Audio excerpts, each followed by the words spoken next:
Welcome back to my channel সুমনার আরেকটি ব্লগে আপনাদের স্বাগত জানাই। আশা করি আপনারা অনেক ভালো আছেন, আমিও অনেক ভালো আছি।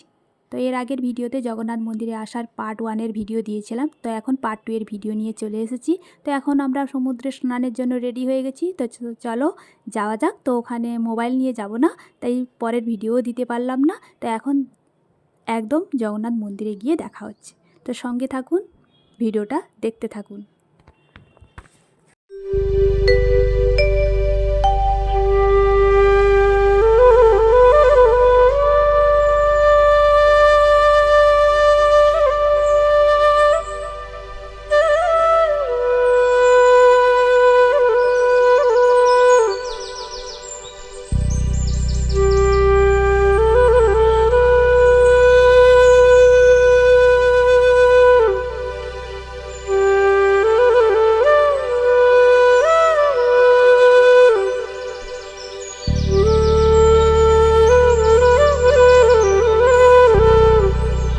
জয় জগন্নাথ।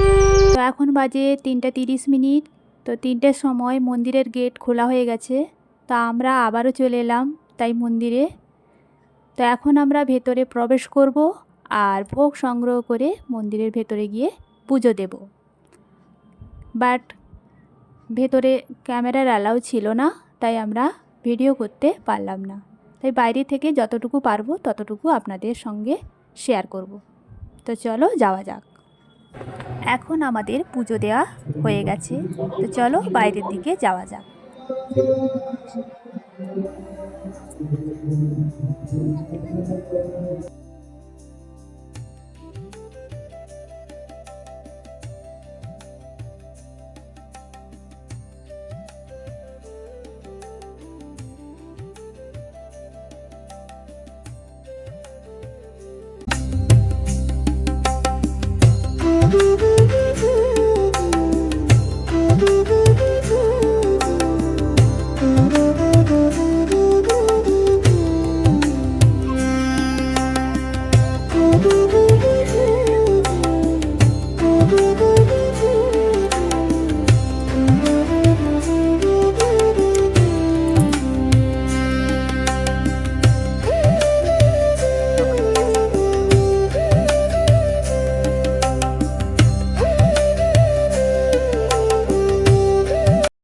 মন্দিরের ভেতরটা যতটাই সুন্দর ছিল, বাইরেটাও ততটাই সুন্দর, অসাধারণ, যা বলে বোঝানো যাবে না। এতটাই ভালো লাগছে, সেখান থেকে চলে আসতে আমাদের একদম ভালো লাগছে না। তো যাই হোক, মন্দির থেকে এবার আমরা সমুদ্রের পাড়ে যাব। তো সমুদ্রের পাড়ে গিয়ে আপনাদের সঙ্গে আবারও কথা হচ্ছে।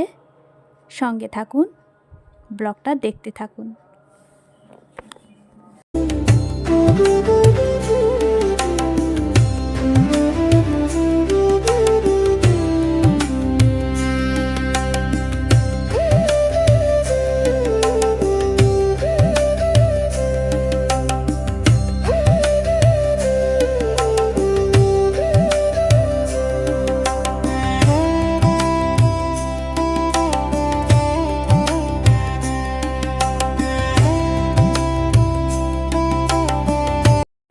জগন্নাথ মন্দির থেকে বেরিয়ে এসে চলে এলাম সমুদ্রের পাড়ে সন্ধ্যের ভিউটা উপভোগ করার জন্য সবাই মিলে। তারপর এখানে কিছুক্ষণ সময় কাটাবো, তারপর বাড়ি চলে যাব। তো বন্ধুরা, ভিডিওটি যদি আমার ভালো লেগে থাকে প্লিজ আমার চ্যানেলটিকে সাবস্ক্রাইব করবেন, আর লাইক কমেন্ট শেয়ার করতে তো একদম ভুলবেন না। তো সবাই ভালো থাকবেন, সুস্থ থাকবেন, আর আমার ভিডিওটা প্লিজ দেখবেন। জয় জগন্নাথ।